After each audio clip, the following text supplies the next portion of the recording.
Ketemu lagi di News Flash hari Kamis 25 Januari 2024 bareng aku Sheila Oktarina. Langsung aja kita cek berita hari ini.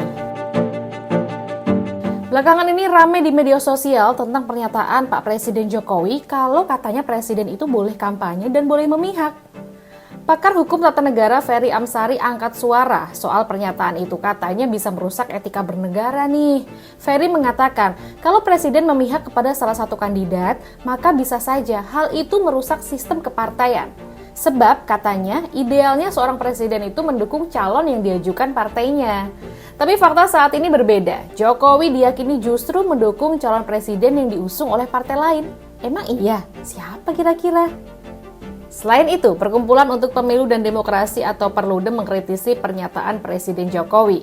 Direktur Perludem Khoirunisa Agustianti mengatakan kalau pernyataan itu bisa berpotensi akan menjadi pembenar bagi presiden, menteri, bahkan pejabat yang ada di bawahnya untuk aktif berkampanye dan menunjukkan keberpihakan di dalam pemilu 2024. Dan selain itu juga berpotensi untuk membuat proses penyelenggaraan pemilu ini dipenuhi dengan kecurangan dan menimbulkan penyelenggaraan pemilu tidak fair dan tidak demokratis. Nah, Presiden Joko Widodo mengatakan ini tidak ada aturan yang melarang pejabat negara untuk memihak dan berkampanye mendukung salah satu pasangan calon presiden tertentu di pemilu 2024. Jokowi juga menambahkan kalau ada menteri atau dirinya sebagai presiden akan berkampanye, tentu dilarang menggunakan fasilitas negara.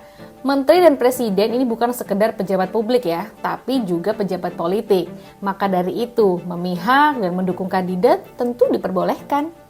Selanjutnya nih mengagetkan karena dendam tombak melayang. Waduh, Amir Abbas 54 tahun, seorang imam masjid di Kecamatan Bantimurung, Kabupaten Maros, Sulawesi Selatan ditikam pakai tombak oleh Daeng Supu 75 tahun sesaat setelah sholat subuh pada hari Rabu 24 Januari 2024 kemarin dan korban pun langsung dilarikan ke rumah sakit.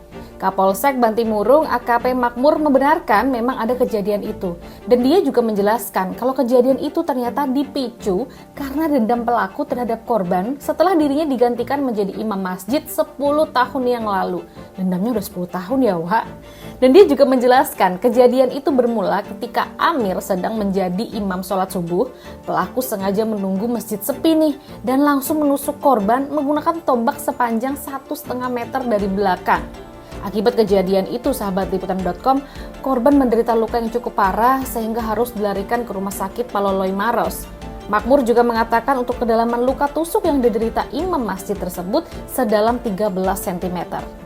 Nah, Makmur menjelaskan juga setelah menusuk imam masjid itu menggunakan tombak, si Daeng Supu kemudian menyerahkan diri ke rumah kepala dusun setempat. Dan saat ini, Daeng Supu pun telah diamankan oleh pihak kepolisian. Selanjutnya kita beralih ke IKN. Menteri Perhubungan Budi Karya Sumadi meninjau pembangunan Bandara Nusantara dan bakal lokasi pembangunan kereta otonom atau Automatic Rail Transit ART Ibu Kota Nusantara IKN pada Rabu kemarin.